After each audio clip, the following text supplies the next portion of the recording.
Hi there, thanks for downloading, listening to, and watching the Lean Into Art Cast, a show where two visual storytellers get together and take on various topics that tend to bubble up to the surface when you embark on this endeavor of communicating with images. We think hard about this stuff, so you will too. My name is Jerzy Drozd. I am a cartoonist, person who makes comic books, and teaching artist, person who teaches people how to make comic books. The other host is... Hi, I am Rob Stenzinger, and I'm a user experience designer. By that, I mean a human-centered, systemic-minded designer that is a generalist. UX covers a lot of things, and so I tend to be involved in applied research where it's about expressing ideas and then exploring ways to test them and involve humans of all kinds that are affected by a system to then make the system and to then probably then back away and hand it off. That's my main thing I do. I also make video games. Very nicely done. I think we explained it pretty clearly for anybody who is unfamiliar with the terms that we threw out at the top. Yeah, and that's the professional stuff, right? That's the, we're service-minded through Lean Into Art. We try to help by exploring how to think through some or provide different strategies in how we think through stuff that relates to making things, the stuff that comes up as a human while you make stuff. A lot of it's visual, including the hiccups, blunders, blind spots, and dead ends that one runs into as well, because that's when you're in over your head is often when you do some of your best learning. Yeah, that's often. Yeah, that's awesome. So we explore that with one another. And so that's so we try to take a topic every week and drill down as far as we can in an hour or so. And every once in a while, we get a topic submitted by the people who participate in our show, whether through sending us emails or supporting us on Patreon or participating in the live chat. And we call those people the Leaners. And we got an email, Rob. We got an email with, I think, what is an existential question. Yeah. Let's see. I'm pulling that up right now. Oh, yeah, I go ahead and read it. Yeah. It's from Chris Watkins, who is Odora Park on Twitter, ODORIPARK. And Chris says, "Hi, Jerzy and Rob. I just listened to the rebroadcast episode 144 on satisfaction with the work with Casey Van Heis. And as you guys got into the conversation, there was one core question I've been wrestling with lately that I thought was orbiting the same topic. If we, as mentally and emotionally healthy human beings, shouldn't tie our sense of self-worth to extrinsic factors like others' opinions of us and our work, financial rewards, etc., then what is the reason for us to publish, post, share our work at all? Is putting your work out into the world, assuming it's not purely for paying the bills, an inherently approval-seeking activity? And if so, is that really healthy?" So I thought this is one that we could... this one, when you shared this with me via text earlier this week, I felt like that feels like a lean into arty kind of topic, one that we can talk about what it looks like and then how we think about it. Yeah, it's definitely I think it's thematically something that we totally explore this from time to time, right? Why are we doing what we're doing, and how do we get satisfaction with the work that we create? And how do we navigate all those different, sometimes what seem like conflicting motivations? Mm-hmm. So motivations, that's our topic. If you didn't know, after you loaded this up in your podcatcher or loaded the video on YouTube, there's the title. But yes, that's what we mean by this. What's the point of even putting this out in the world if we're not supposed to care or not supposed to base our value on how people interact with it? I think we'll talk more about why in the second half of the show, but let's look at I think it might be, I gotta hit the music. Rob. We're not in the show until I hit the music. Really?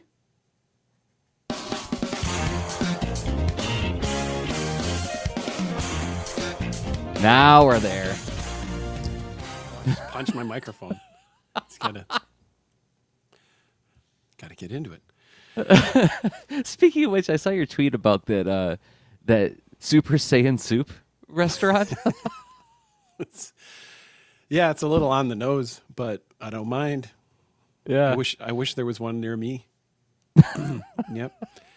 So they play Dragon Ball Z episodes on TVs in the restaurant. It is named after a pun for a key, I guess, attribute of some of the characters. So they can go Super Saiyan, and I mean, so the pun is awesome. Their enjoyment of DBZ is awesome. But they also sell noodle based dishes. I'm sold. Yeah. Like, yeah, Yeah. That sounds great. it really does. So they can sponsor us. I'm honestly willing to do a lot as far as mascot outfits, whatever. Dear Super Saiyan, fly us out to your restaurant. We will record an episode there. That would be pretty good. Oh, yeah. Right on. Live from the Super Saiyan. Yeah. Okay, cool. Good goal. Good goal.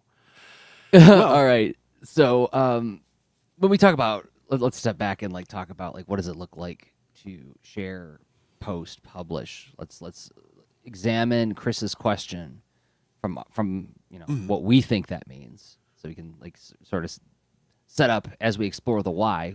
Well, why what? Let's talk about the what first. What do we mean by sharing, posting, publishing, Rob? Well, I think there's a lot in this question. You think about publishing and what it meant at different times. There were different mechanisms. But always working in parallel. I mean, you had sort of formal, large industry publishing at scale, but then there was a scarcity to it.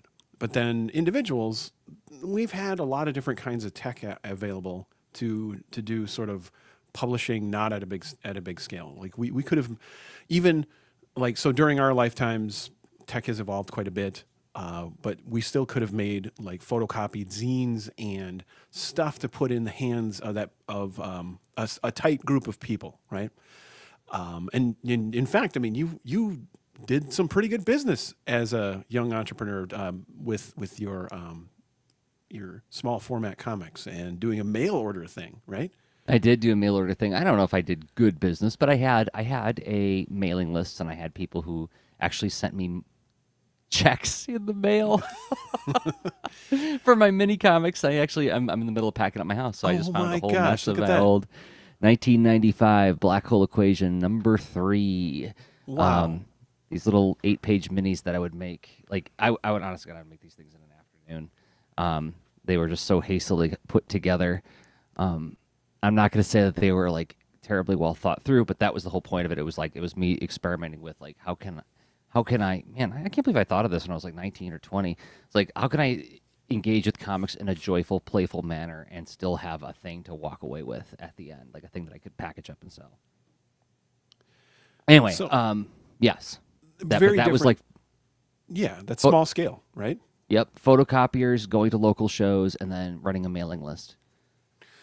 So that some means of small scale publishing. I mean, even if you were creating everything by hand or whatever, I mean, I guess there are ways to replicate work. I don't know. We've had this tech available for many decades now. But it's going to be small scale. But then large scale was in physical form. It was it's a very different transaction and different sorts of availability and methods of you being vetted and finding a company that would be willing to publish your work and whatever. I don't know. That's publishing in recent years past, but now it's become very accessible to publish at scale, sort of digitally, right? Mm-hmm. So theoretically, you can reach a lot of people by just putting something out in the world through one of the publishing mechanisms like Twitter, Facebook, Instagram, Line Webtoon, Tumblr. Yep. What? Line Webtoon. Line Webtoon. Oh yeah. Okay. So very specialized, right? Yeah. That's cool. I mean, there are places that are very focused on particular types of art forms. That's great. You could even look at some marketplaces like a Society 6 or something as another publishing venue, right?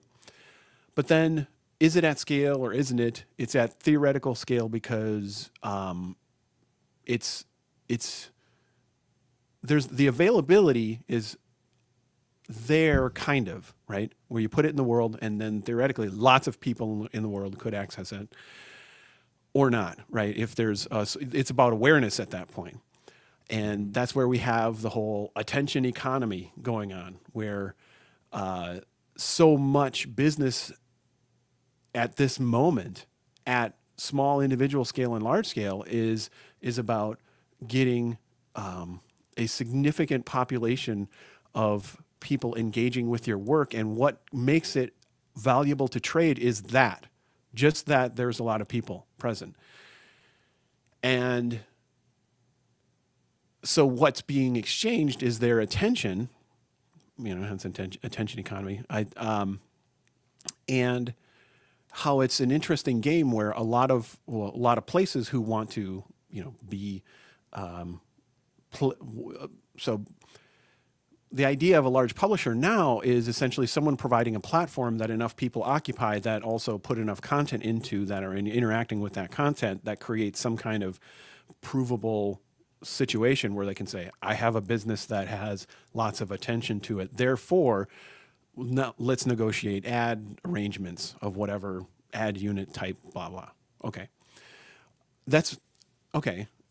There are a lot of different hats and relationships you can have in all these different types of publishing. And your motivations for doing them, I think, that's like another variable. So let's see. Like, I think it's important to describe the mechanism, right? And then that is, I think there's, okay, so the mechanism, the scale, large, small, attention economy. And then I was thinking that there's this other angle of what you're observing based on your intention, right? And how are you dividing your observations? Are you dividing your observations up as far as the platform's value, the audience's value, your project's value, or your value as an individual? Each of these can have different effects. Like just jumping straight to the most dangerous one, the one that you probably want to have a caution tape and a padlock on it, like I don't know, like icky yard stuff that you don't want people to get a hold of, like I don't know, like nasty fertilizer or nasty chemicals or whatever. You're like, all right, I want it to be hard to access this, but unfortunately it's not. It's easy and instant to start judging yourself based on, it's like the most frictionless transaction to say, I'm not successful at blank based on my expectations and whatever. And I don't know, just go down a spiral of judgy torment. But yeah, it's obscenely easy to feel sorry for yourself or feel like you've let yourself down based on all sorts of expectations and comparisons and so on. But yeah, I feel like we're getting ahead of ourselves to the second half, and I want to stay on this whole exploration of like the mechanisms right now. Just like to sort of chart our territory of the different kinds of sharing that we're talking about. Mm-hmm. So we've got publishing. Also, I think baked into sort of in the same circle of publishing is doing freelance work, doing work for hire, right? Mm-hmm. Doing some kind of creative work that you don't own, that somebody else, sort of conscripts you to do. Conscript, maybe that's too a strong word, but you get the idea. Whereas, like, at least in book publishing, like when I had Rockets published and then the Kennedy book, the Warren Commission report, I own the copyrights, so partial copyrights on those, right? Because I created them with other people. So, but freelance is a different thing, right? And so, but these are both things that you are given money for to put into the world on purpose. So, there's another thing there. It's the mechanism of what are you trading, right? Yeah. So there, you're trading a value for service, right? So there's a service and an expression in there too, though, right? Because that's true. Because like in the case of Rockets, it's like we got the gig because the editor knew that we were so passionate about the subject and knew that we had a sensibility that we were going to bring to the project, right? So like there was a certain like we want their voice on this book. So there was a service, but yes, there was also like do it your way, that kind of thing. Well, and that's credibility. So you're engaging in a transaction with a business who is finding a positive signal where this is becoming less risky for them based on how your credibility and how you are genuine, and you will essentially, I imagine it, care about it in a way maybe even more deeply than they do, to see that something worthwhile happens. That's interesting. So you how your feelings about it it's almost part of I get it, you said your voice, right? Our voice and the degree to which we wanted to celebrate the material, right? We were invested in it, and so that became part of the service and the expression simultaneously, right? I'm gonna keep ramming on this theme of things being very intertwined and like latticed together. But Robert Clemens Jr. is in the chat saying consignment comic book stores are also a good place to share work. Going back to my mini comics days, well, I'm still making mini comics when I did my mail order comics. Yeah, I did make deals with local comic stores where I would give them the books on consignment, which is to say where they would take the books and they would just like give me a percentage of however many sold, and I would just go back there and pick up whatever didn't sell. Nice low risk way for them to give shelf space to my work. And then in the cases of some of the stores, they actually made a big fuss over like local cartoonists, right? So yes, there's like, and then as we were saying, like with the technology of today, there's like so many other ways, whether you're using print on demand or if you use something like Society 6 or any of these other Amazon Create Space, et cetera, et cetera. But that'd be self-publishing. That's you putting your work into the world because you want to share it. And maybe you either just want to share it because you want somebody to connect with it, or maybe you want it to turn into some kind of viable business. Maybe you're using it as a way to send out a signal to the world that this is what I stand for, this is what I believe in, this is the kind of work that I can do. There's a variety of motivations for that. Can we talk a little bit, Rob, for a few minutes about sharing works in progress? Because that's a different thing. That's a different thing. You're right. So work in progress is so how does that differ from something that you've deemed finished, I suppose? And it's that okay. And a work in progress has a very different nature, I think, based on the kind of thing you're making.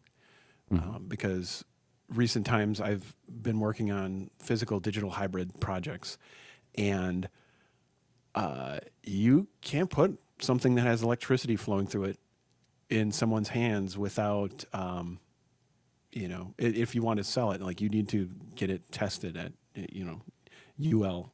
What does it stand for? Universal Laboratories? United Laboratories? Anyway, that thing that where you look at like the stuff that's plugged in your house and has a little sticker where it's like UL tested or whatever. Yeah. So that's pretty different. Like a work in progress in that world is it's harder to get an audience, but whereas, making things that are, visual storytelling and non-physical media, especially, well, I don't know, different trade-offs, I guess. I don't know, like a work in progress, it's pretty easy for us to share. Very easy, but I mean, I have conversations with some of my cartoonist friends who are very averse to sharing works in progress because, to paraphrase their responses to me, they said it's like making a promise that I'm not 100% sure I can keep. Like, what if I don't ship this thing? What if I don't finish it? Right? And I feel weird about putting a taste of something into the world that I can't deliver on very soon. Right?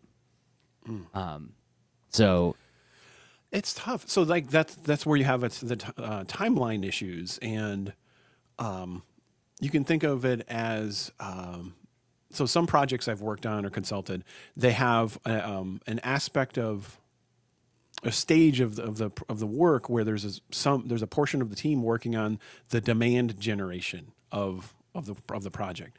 So what will put this into more people's awareness, right? And that has a very functional aspect of if suddenly a lot of work in progress happens adjacent to or immediate or like time wise very close to when someone could act upon that good feeling they have about it. That's pretty darn functional for your business. But then it's far less functional for your business if it's like early on the timeline when it's, I don't know, production cycles for a graphic novel are pretty significant. I mean, it could be upwards of 2 years. Okay. So then think about like, do people advertise a product on, on a social network or, a YouTube ad or whatever, when it's like someday here's my thing that I'm working on. You'll be able to use it. Honestly, games do that sometimes. Well, yeah, we just ran into that, didn't we? Yeah.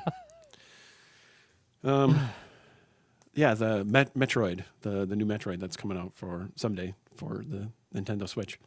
Which, by the way, as an aside, just real quick, I mean, I don't want anybody to think that I'm bashing them for this because I'm actually delighted about the news in that they're going to Retro Studios to like start from the ground up, and it's like, and the message that the CEO put out was like it felt very sincere, and I think it was very reassuring that he's like, we want this game to be awesome, and we were not convinced that what we had was awesome yet, so we're going to go back to the drawing board and make it awesome. And then also, as a guy who is currently moving house while deadlining a book, while teaching for a class week, I was like, oh, thank God I don't need to buy it yet. Okay, there's a silver lining there. So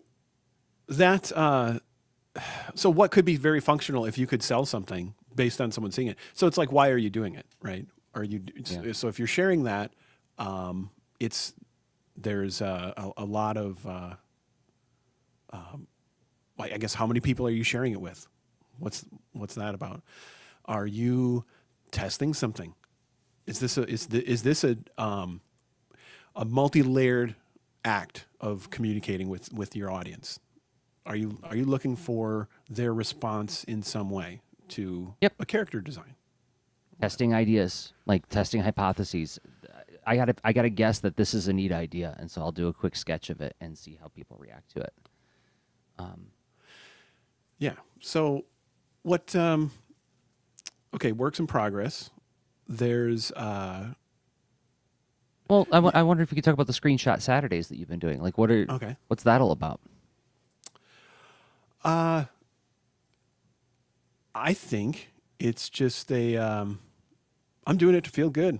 This is a fun thing. I think you might like this, and that's that's part of the reason why I connect with people on social networks.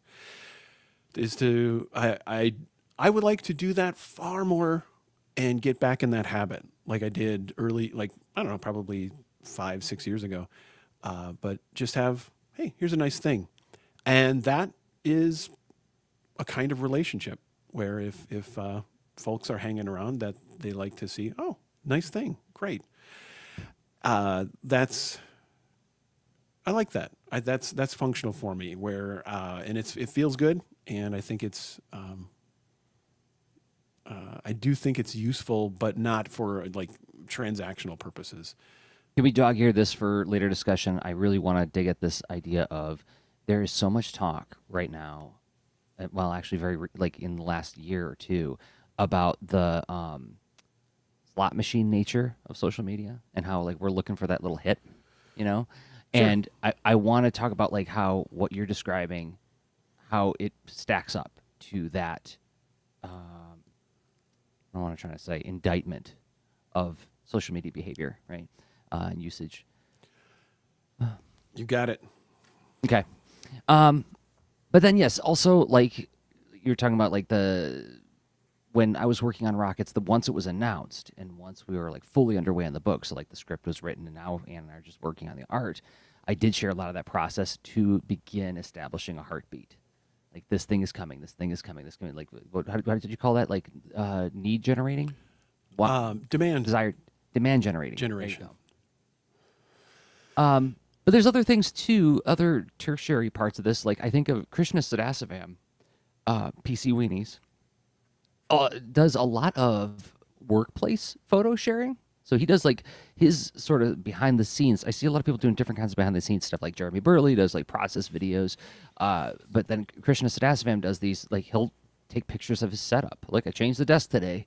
You know, here's the new rig with the 12 monitors and 3 Cintiqs. It seems like it's always set up in there. His desk has a lot going on. It's like he's like a cartoonist supervillain with this like gigantic spread of screens. He could be drawing with, seriously, his foot, both hands, and his teeth, if he wanted to be, digitally. So, I don't know. Maybe we should post that video. But then also like sharing photos from events. Like you go to events and like something I see some authors doing is like the take the picture of me in front of the crowd shot, or it's like, hey, I met these people at the show, or having a good time at the show, or even just a picture of the show. Like, oh my gosh, I'm at Nerd Camp and there's 1,600 people in this room. They're all cheering for Dav Pilkey, you know, something like that. Sharing the experience of what you do as a visual storyteller, somebody in an industry, sharing that aspect of it, which could be that can invite a host of whys, right? And then there's like sharing who you are on multimedia, right? Like I was talking about, like Jerry Burley's process videos. It's an interesting thing that. So have we stumbled in a situation? So you mentioned the one that's dog-eared for later. It's the whole like social media slot machine thing. It's like, oh, okay, this is that's a dark, scary part of the conversation. Maybe we should feel bad. I don't know. We'll talk about it later. But maybe we should feel bad. That'd be a great shirt too. Maybe. I like that it is called into question. You're not saying we should or shouldn't. Maybe it's possible. Stay tuned.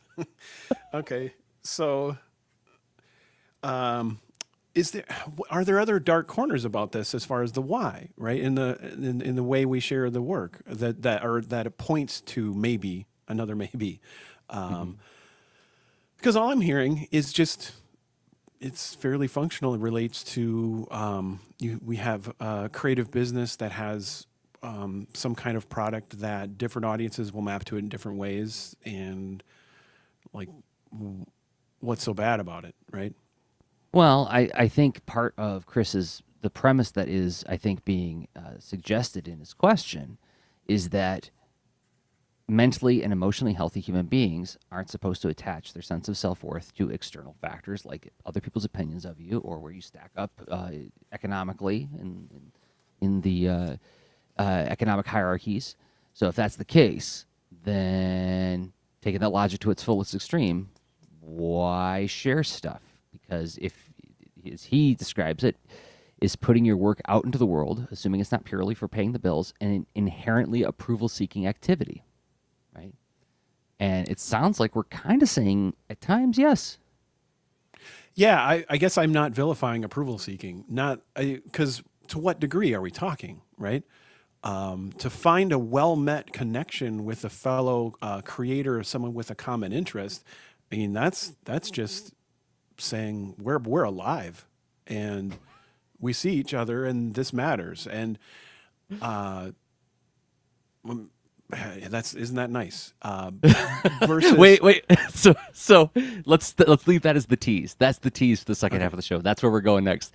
I want to hear all of those thoughts, Rob, because that was kind of, I think, where we are both going to be comfortable talking about this. But I also think that there is more to it than simply defining it as pure approval seeking. So with that as a tease, let's do an ad spot real quick, okay? What do you say? Yeah, let's go there. Okay.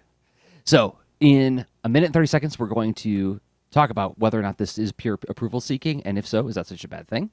But before we do that, we have to thank some people who make the show possible, some people whose approval we are very grateful for. They're the people who support us on Patreon. Yes, patreon.com/leanintoart is the website. Patreon.com/leanintoart. And what is it? It's a website where you can do sort of like monthly micropayments to support us. It's a way to give us a monthly pat on the back saying, hey, Jerzy, Rob, I believe in you. I believe in what you do. Your work is meaningful to me, and I would like to help make it more sustainable by here's $1 a month. And we want to thank 5 people who've been doing exactly that. First up, Brandon Dayton. Brandon Dayton, you can find on Twitter at Brandon Dayton. Amazing cartoonist and frequent guest of the show. Jesse Kaufman. You can find Jesse on Twitter at Jesse Kaufman. Good friend of the show. Been on the show as well. Oh my gosh, is this like an all-guest lineup? It's Becca Hilburn. Becca Hilburn you can find on Twitter at Natto Soup.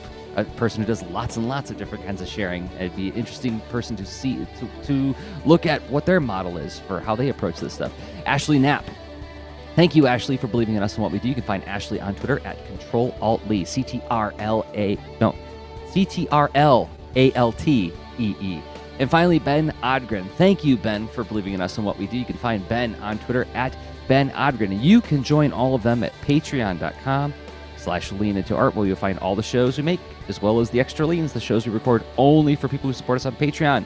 Patreon.com/leanintoart. Thank you to everybody who supports us there. It means a lot. It really does. I have a bonus thank you, just as it occurred to me that so this fellow is not a sponsor. I don't even know if he knows of the show or whatever, but I want to thank Scott McLeod for making Beyond Comics because he talked about microtransactions really early on. Oh, reinventing comics is what you're talking about. Reinventing comics. Oh, yes. Gosh. Thank you. Thank you, Jerzy. Yes. That book came out in 2000, 2001, something like that. Yeah, and he got a lot of guff for it, too. He did. He really did. And remember when he got behind BitPass, which came out in what, like 2005, 2006? Sure. Which seemed like a pretty solid system. And he got really behind it. And like I recently got to hang out with him when he was in town, and I brought it up, and he kind of did this whole like, oh yes, that was my Waterloo. And I'm like, I don't understand why everybody came down on you so hard about it, because why shouldn't we be hopeful about these things? That's weird. It's weird to like wag your finger at somebody for being wrong about something when they're like trying to make the world a better place. He's all excited going, hi everybody, let's try this new thing. It's going to help us eat. And everyone's like, boo, weirdo. And, you know, like they were not kind. Anyway, Patreon is a descendant of this. Yeah, it is. Like, not like a direct invention, but it was, you know, he's someone who was looking at the needs of the market and the patterns and thinking like, this is coming. And I think he made a strong case. All right. So let me hit some music. I'm choosing, and let's go here. Oh. Now, is it leaden or is it wisdom? I'm going to call it the slow march of wisdom. Okay. Okay, so is this rationalization or is this unboxing the premise? You decide, but I want to look at what the premise of the question was, which was, is it an inherently approval-seeking activity to share your work publicly? And if so, is that healthy for us? And jumping off, well, I want to pitch it back to you, and I would like to step aside and let you finish your thought that you did before, that you started before we went into the ad spot. If you remember where you were. I do. I took a note. So I think it's, I don't know, like this is not, I'm intending to engage in an open way with the question. I'm not trying to dodge it or, you know, reframe it, whatever. So being pure approval seeking, I would say to what degree, right? Because to the degree I described seems like that's the social part. It's the, I didn't invent this platform. I can't really control how it puts my stuff into people's timelines and whatever, if you can call them timelines anymore. But like, it's somehow people can connect to it, and it can be well met, and then it's like, well, I made a thing, I think it's pleasant, and someone could show up and see it and be like, whatever, or others may see it and go like, yeah, it's pleasant. So to me, that's the whole, we're alive, right? Hey, isn't this great? We like this thing. And then I think the cranking up the need for approval, if you really emphasize that part of or the approval seeking, right? Push it further out, or crank it up, then I think that's more of a, we need this to live, right? Versus we're alive. I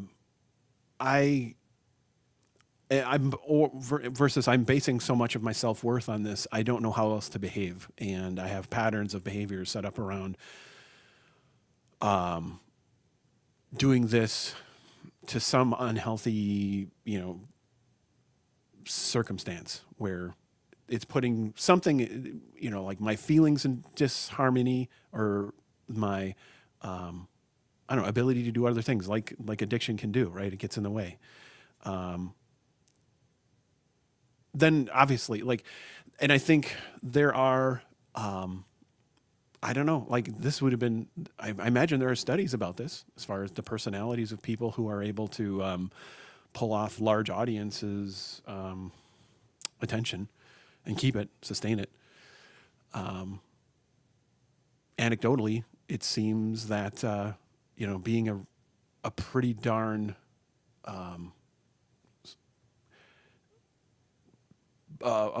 being robustly extroverted, that's a disposition where that in this day and age is pretty well suited to being a member of a community that is exchanging attention. It's like, I'm good at, I can sustain this attention thing, right? I'm built for this. So I can't fault those folks at all. And I'm not saying that as me. I'm sort of empathizing with them by this way of exploring. Because I would say I'm more of an ambivert term I heard from Dan Pink years back. I think in the book To Sell is Human. I think you're right. Yeah.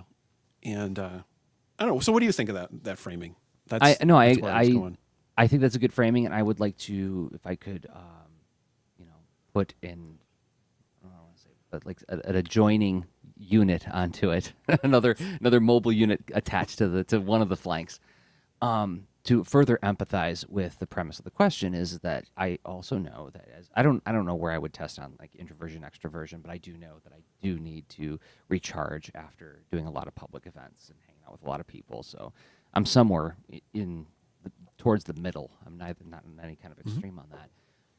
But I do think that there is something inherently that feels dangerous about sharing your work with the world, because it is so utterly personal to you, which doesn't take a lot of logic leaping to think of it as, well, you're putting yourself out there. And when you say putting yourself out there, you're saying, look at me. And to somebody who is maybe a little bit more shy, sensitive, who feels the pain of rejection. I'm not describing this to Chris. I'm saying, I'm imagining a scenario where somebody who is like the pain of rejection. Rejection hurts everybody, right? Almost everybody.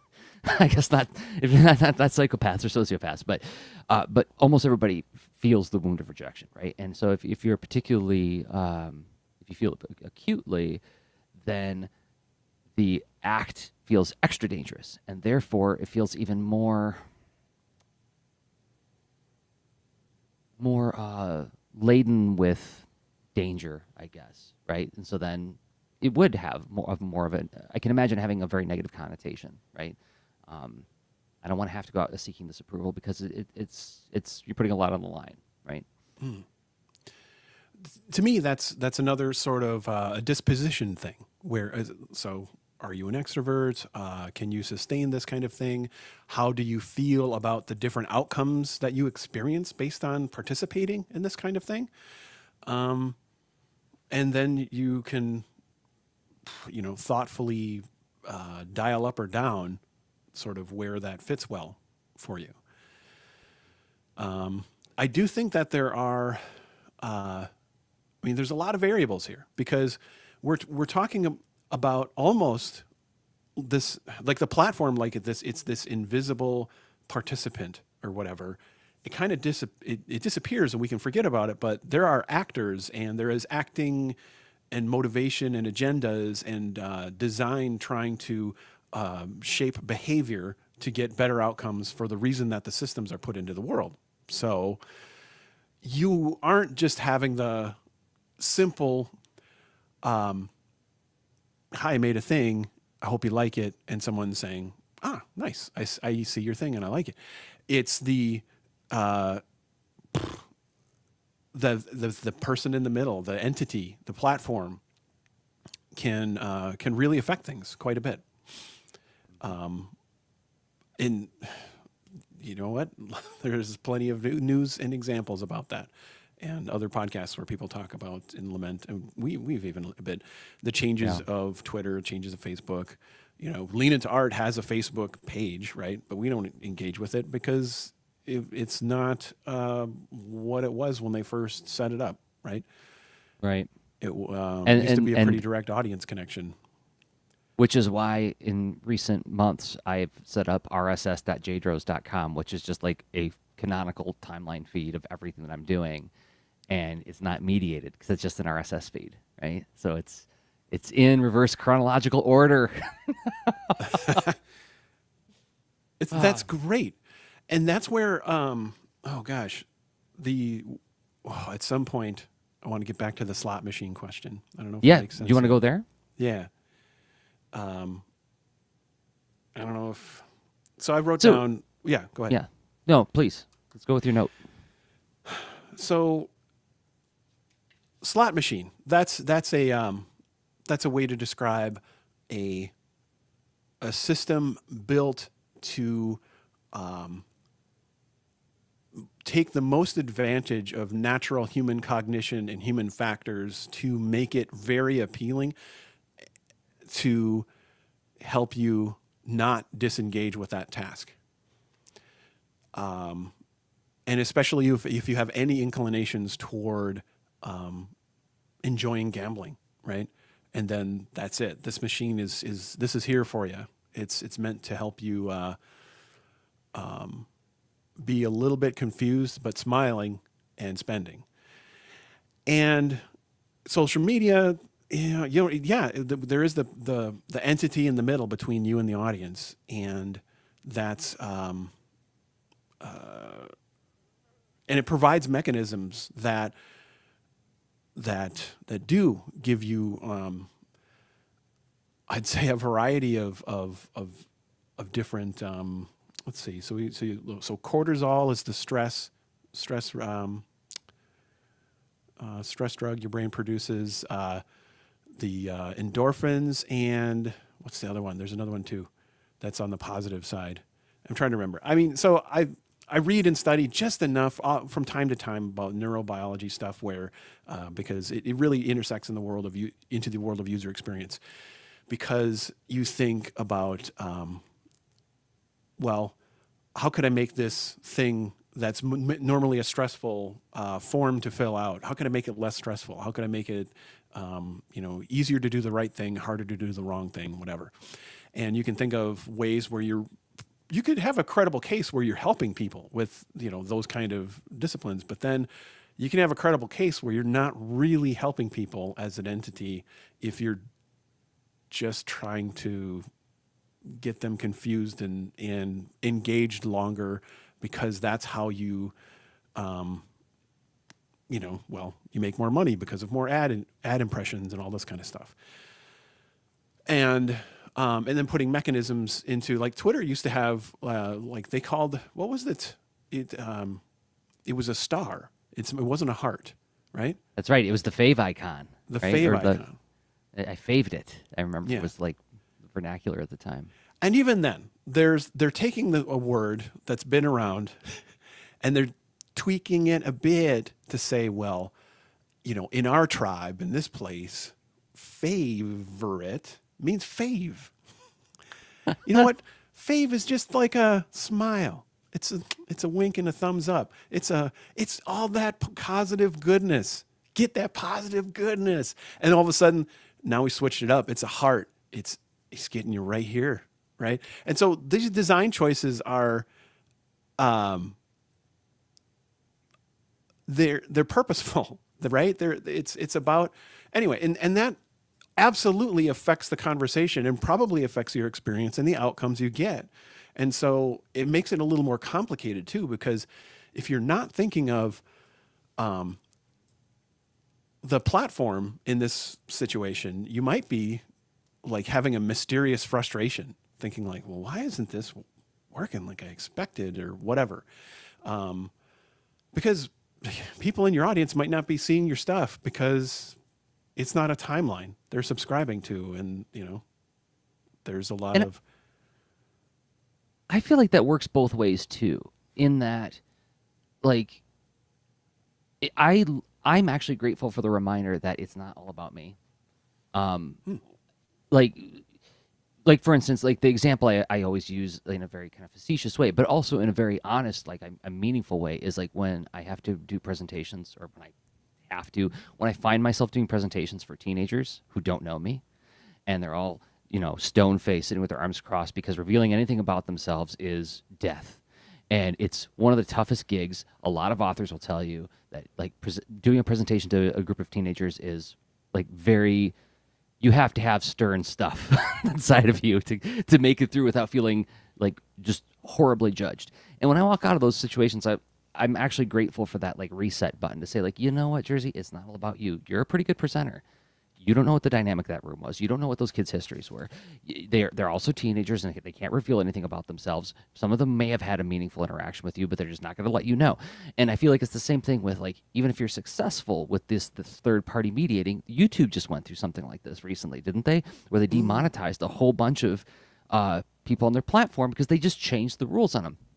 And so I feel like that capriciousness kind of takes away a lot, or it introduces a lot of ambiguity if you are intending to share stuff to measure where you stand in any kind of hierarchy, if you want to talk about it that way, which I don't like to talk about it that way, but you know what I mean? Like, if you're going to talk about measurement, like, where do I stand?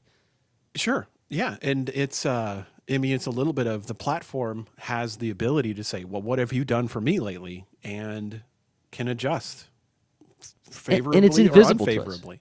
To us. And what they're thinking is invisible to us. We can make assumptions, but sure, unless we're in the company, we don't know. So that's why I made that comparison to the high school classroom, because, like, there's so much that I don't know that's happening there. Can I accurately judge how well I did with that many unknown variables? I can't. So don't.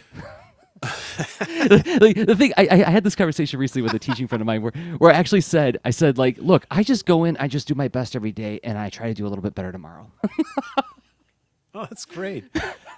I think you can get some signal from it. If you're truly getting nothing but confusion, then maybe there's some other platform. I don't know. Because you're not alone. If you're feeling that, then there's probably a good number of other people that are feeling that. And that creates the need for a different platform. I just want to say, like, just as like a little tiny footnote to this whole section that we just did, if anybody's really interested in what Rob had to say about, like, these, like, the whole problems these platforms introduce, complexities these platforms introduce, one of the recent episodes of the You Are Not So Smart podcast had an interview with Douglas Rushkoff of the Team Human book and podcast.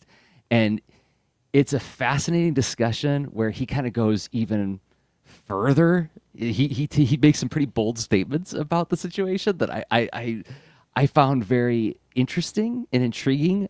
But yeah, he's going to war with the algorithms, and that's why he calls it Team Human. It's a fascinating discussion. It's episode 145 of You Are Not So Smart. We'll put it in the show notes. So, but can we get back to this idea of approval seeking?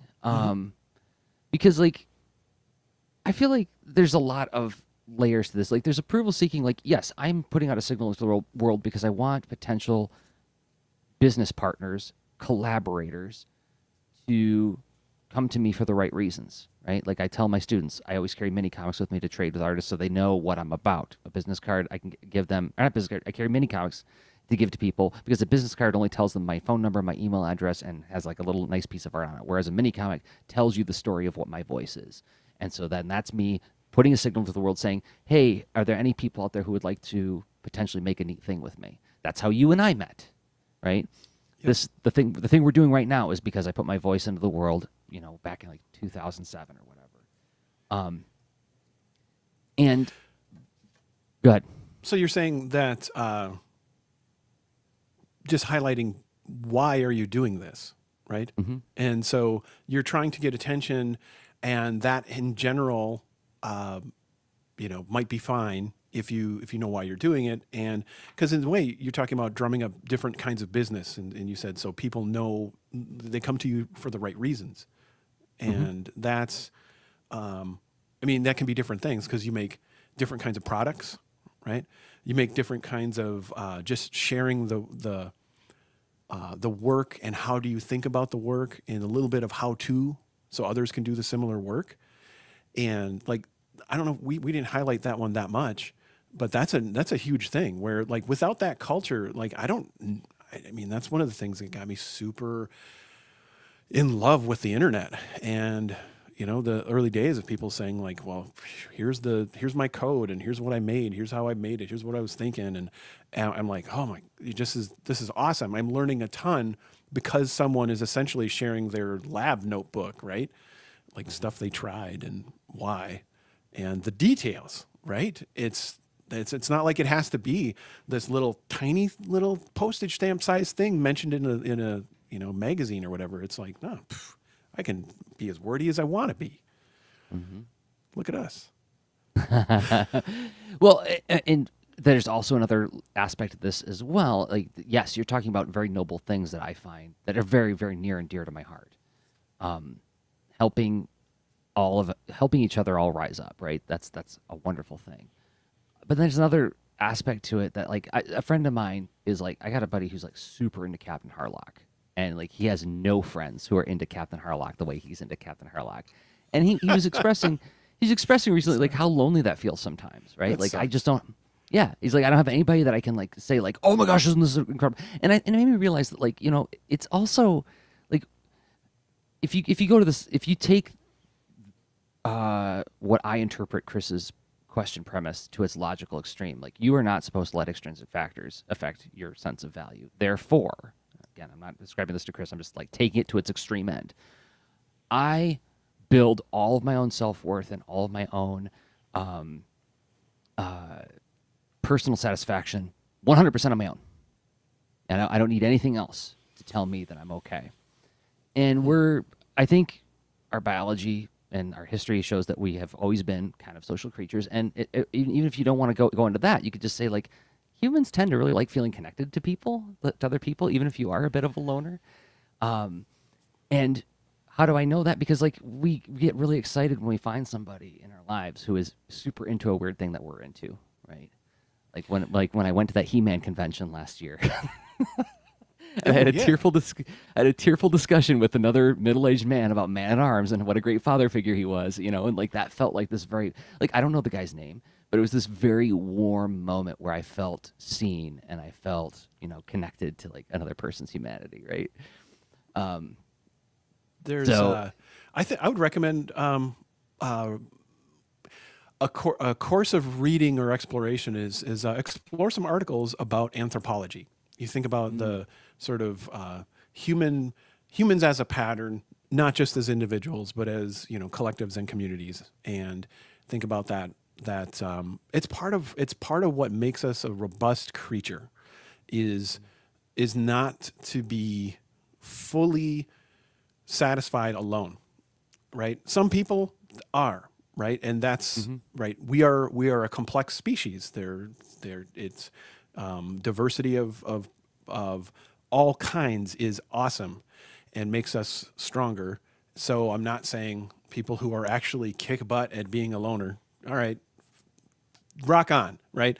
But by and large, overall species helps, keep on keeping on by having that curiosity and the interest, validation of like, oh my gosh, you like that thing too.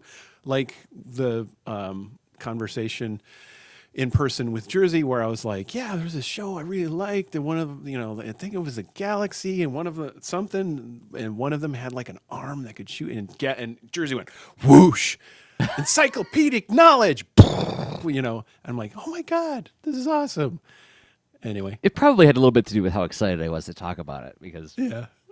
shadowing Troy in the chat, and he's talking about something that I think I can definitely relate to is that I have similar troubles with some of the shows or comics that I'm into that nobody's heard of, or stuff that gets put down regularly, like the shows I grew up with, right? Like, I actually did a nerd night talk a couple years ago about like what I learned about writing from '80s cartoons, and like I prefaced the entire talk with like how most of the time when people find out that I'm super into that stuff, I'll get one of two responses. Either like, they don't hold up. I'm like, well, what does that mean? You holding it up to Tolstoy? What are you holding it up to? what value scale are you measuring this cartoon that was made for children, often to sell a product or a cereal or something, right? Or they'll say, those shows warped my mind. I'm like, what does that mean? How do they warp your mind if it was stuff that was made for children by people who really cared about children? That's weird, And it's like if you haven't spent a lot of time thinking about it, I can see how you'd come to some like kind of odd assessments of it, right? Like, so that's tough. That's tough, and it feels very meaningful when we meet somebody who is as into it as we are, or even more knowledgeable about it than we are. Like, I remember there was a student in one of my classes. I heard them saying to their parents as they left the class, they're like, I think he might like cartoons more than I do. That's awesome. Oh. Yeah, right. It feels good to be around that, and we like feeling connected to people over something that we really, really love. And it feels difficult when we're super into something that we don't feel connected with other people about, that we're really passionate about. And that leads me back to this idea where I was originally headed with taking your idea about like sharing your lab book with the world. Mm-hmm. The Art and Story podcast that I started with Mark Rudolph back in, September, October of 2007, it began with this premise. We would talk on the phone about storytelling, just the two of us. We were just having long conversations. We would have like an hour conversation on the phone about problems we were facing on the comics page and how we were trying to solve them and like how other artists solved them. And we got into like this, like these nitty gritty, sort of sometimes philosophical discussions about the nature of like the medium. And we would always say, we can't be the only people who think that this is cool to think about, right? And so then I forget which one of us said it, but one of us said, well, why don't we make a podcast, and like, who knows what will happen? Like, we're not setting out to do anything, we're not setting out to change the world. There are no lofty Steve Jobs sort of ambitions with this thing. It was just like, let's just record the conversations and just put them out there and see what happens, because we can't be the only people who feel this way, right? And that's how that whole thing began. I mean, and that was like probably one of the more popular things I've ever done. But that wasn't the intention, right? That wasn't the goal. We had no idea, and we had no expectations. It was just like, we're having the conversation anyway, so let's just have it. So there's also an aspect of sharing that process stuff is partially because it's just fun to think about, right? It's fun to think about why you do what you do, I think. Oh, and another thing that's very thematic, we've talked about a lot, is that by doing some form of journaling and reflecting on your process and things surrounding your process, you're going to get into like you're going to gain new perspective on what you've done, because now you're re-experiencing the things you experienced, and you're expressing it, and you're able to explore it and compare it. I'll do all sorts of things that are useful for you individually, and you can share it. That's, it's one of the reasons why we do Art Sound Off and all that. So, yeah. What, I mean, one of the things you're describing, I don't, it's so much of this is like a personal disposition thing. And also like staying in tune to like objectively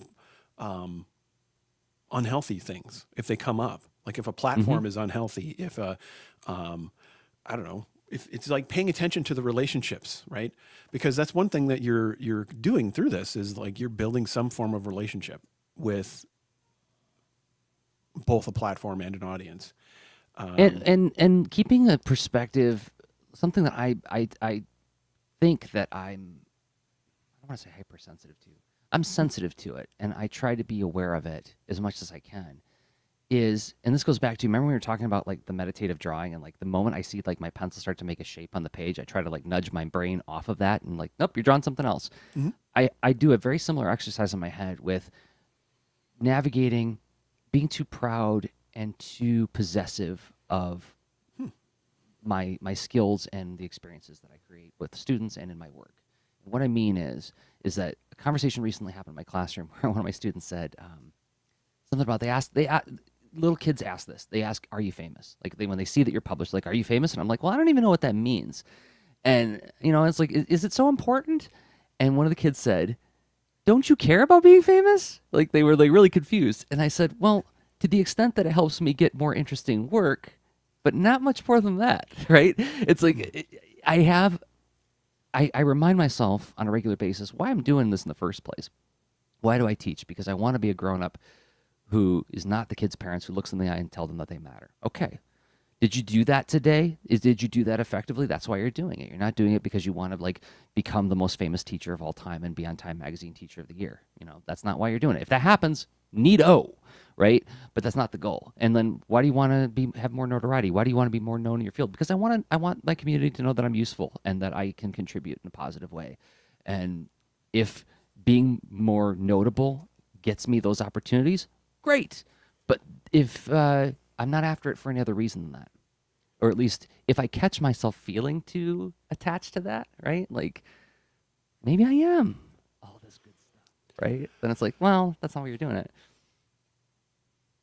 It's, I mean, I think these are very useful things to recognize and come up with your observations. Like, how do you feel about it? Where, like, so see I mentioned the relationships, and the relationships come out of some kind of recognition. They come out of trust, right? Presence or absence of trust, and then potentially a feeling of belonging, where it's like, hey, we care about this particular, I don't know, being of service in a particular industry, in a genre, in a we're enthusiasts about these tools or techniques or this city, or like there's a lot of dimension, like ways where you can connect. But then that gets you recognition, and then building a relationship, being potential trust, and then eventually belonging, where you're part of something that's bigger than just you. And that does, like what you were saying too. And I was like, this is kind of a little, it's your social system in a way, and it leads potentially to outcomes with new choices that are meaningful.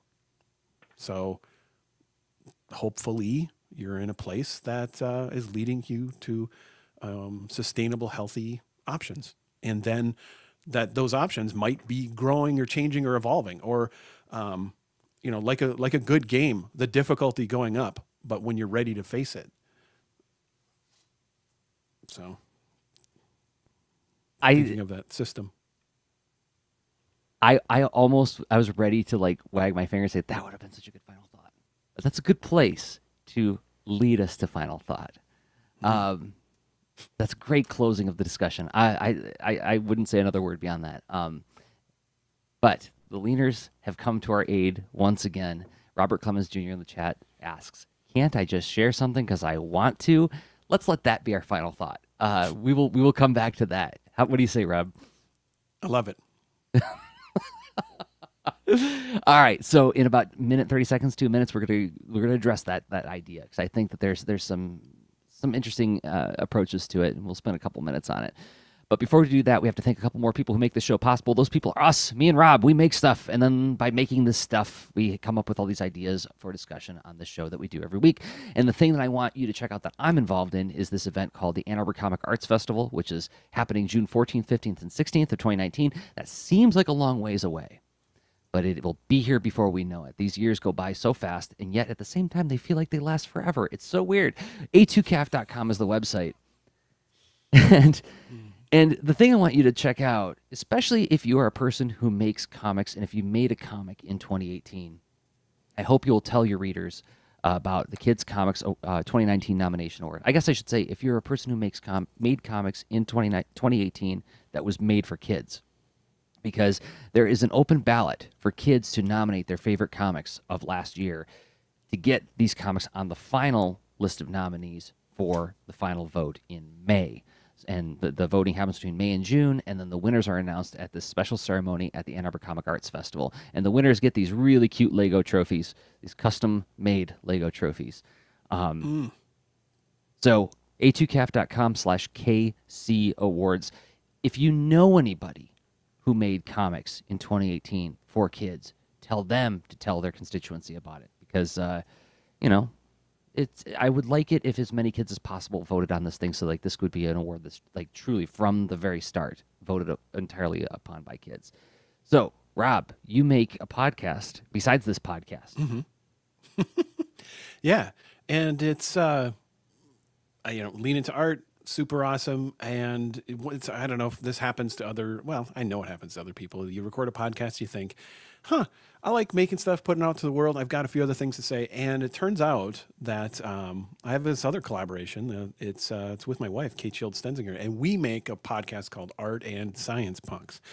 And it's a combination of, it's like us celebrating how we're just enthusiasts about and giving ourselves permission to try stuff out with art and science, and even just celebrate the stuff we read and find and what have you. So we share that kind of thing, and we also end up talking a lot about like family stuff. And so it's more of a family podcast, and it's like a couple recent episodes. We talked about the polar vortex and some funny experiments we tried because the world was really cold where we are, and that's an opportunity to try some stuff. Then we talk a lot about our family goal planning and how that works, and handmade gifts. I don't know, you name it. It's the different events throughout the year and whatnot too. So it's a really fun show. I think it's good if you listening. like this show, you'd probably like that one too. Yeah, I think so, and it's also good listening. And I will back up I'll back up my assessment of the show by saying I have seen how your family works, and like that is absolutely what good looks like. You guys are so plugged into each other as a family, and the kids are so plugged into you guys, and you can just tell that very healthy interactions happen in this place. This is a very safe and healthy place for young people to be. So it's, as I listen to it and I listen to you guys talk about the stuff you're doing, I'm nodding emphatically because I'm like, yep, I've seen them do it. Yep. And I know that I hadn't seen them do this, but I bet it works as good as the other stuff that they've been doing. So yes, I heartily endorse the Art and Science Punks podcast. Well, thank you. That's very sweet. So you can find out more about it and subscribe to it. Just, search for Art and Science Punks in your favorite podcatcher and whatnot, including even like Spotify. So, or you can go to artsciencepunks.fireside.fm and get that RSS. And if you aren't so much interested in anything else that we make beyond the Lean Into Art type stuff, that's fine, because this is a project that we work very hard on and have for many years now. And there's more self-contained stuff like this at leanintoart.com/workshops. There's self-contained videos, like workshop videos, that you can download at a price of your choosing, even free. leanintoart.com/workshops. If you're watching the show on YouTube right now, giving it a thumbs up helps more people discover the show. If you haven't subscribed to the channel yet, you could. That'd be nice. You'd like it. You get the show every week delivered to you. If you're listening to it in a podcatcher, giving it a 5-star review wherever you listen to it helps more people find the show as well. And we appreciate everybody who has been doing exactly that. It means a lot to us. Mm-hmm. Thank you. So you highlighted final thought. Yeah, can I just share something because I want to? Well, first, I want to say this is Lean Into Art, and like you can't ask a question without us going like, let's look at that from like every conceivable angle. Let's do some perspective taking and see what other people what we imagine other people might say about this, given a different experience and a different outlook on it. So yes, that question is a good question, but Chris teed us up with a question that made us go, so we did it. A lot of thinking, a lot of talking, but I do like this idea. Like, can't you just be playful with this stuff? Or is there an inherent danger? Like, am I playing with fire by saying like, oh, I like to put stuff out in the world and see if, like, I get a little hit of that, those positive chemicals in my brain when somebody gives me a thumbs up. Well, or if it's maybe, hey, a guru told me I'm supposed to do this, and I will, get my side money that'll become my main money, and I'm gonna whatever, right? I mean, I'm following a scheme. Anyway, let's see. So that's and honestly, whatever gets you out there, if that works, right? But I'm biased. Like, have a feedback mechanism that adjusts what you do so you're learning and as you're going about the work. And I totally get it. I'm strong medicine and super opinionated when it comes to that, where I'm like, I used to. So I've had, you go through life, you encounter people, different perspectives, shock, what have you. Some folk think maybe I think too much about stuff. Some folks, I've received feedback that I overthink or am oversharing of my thoughts and stuff. And yeah, I don't know. I don't think that's true. I think it's just a matter of like fitness and well-metness. If like your motivation is, if we have that common ground, great. So I guess where you're at is where you're at. If you are sharing it just because you want to, and if that's your whole system forever, and all your other needs are met and everything's going great, I don't know, that's fine. But I would throw in my recommendation, since you're asking, is to at least consider some kind of like, hey, how do I feel about this? Just check in, feedback somehow, because there's more to it. Like, there is a system. Like, we don't have to care about the systems that we use, but they're still systems, and they exist, and they break down, they misbehave or cause unexpected or undesirable outcomes, or even accidental positive outcomes. And you're like, wow, I'd like that to happen again.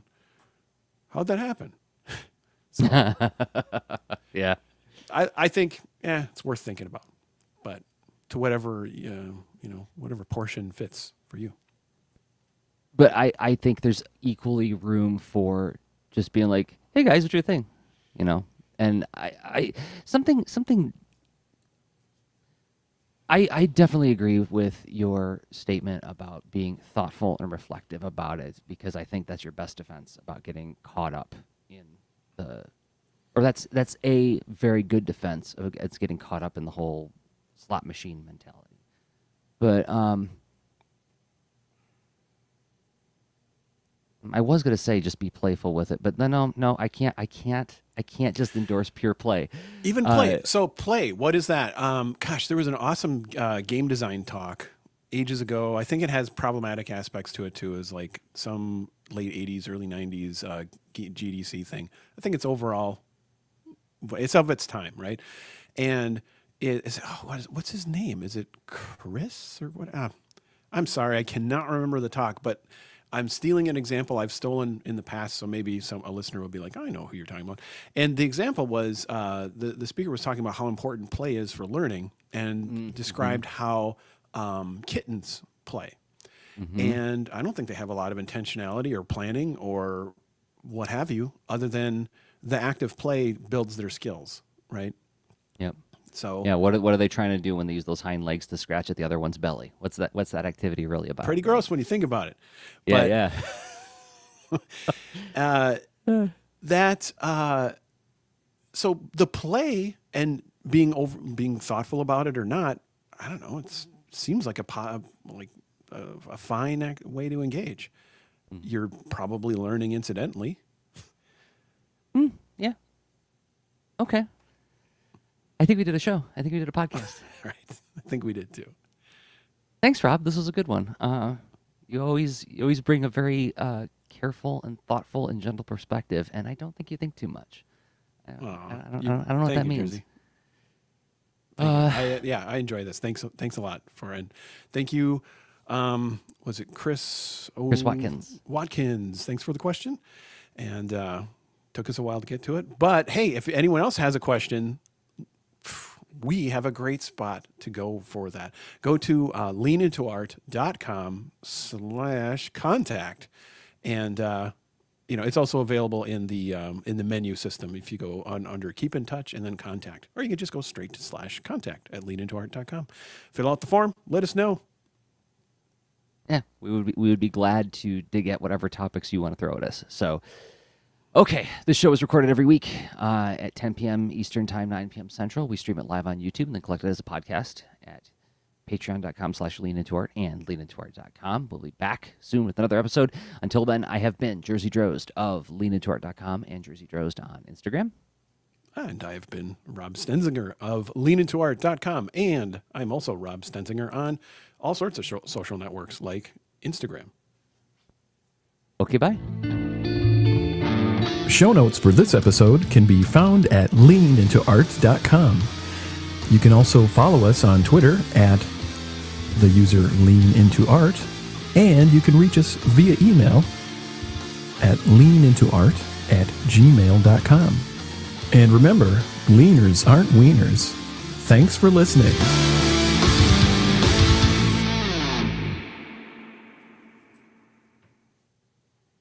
Okay, I am going to turn off the stream. So thanks everybody for hanging out. Thank you.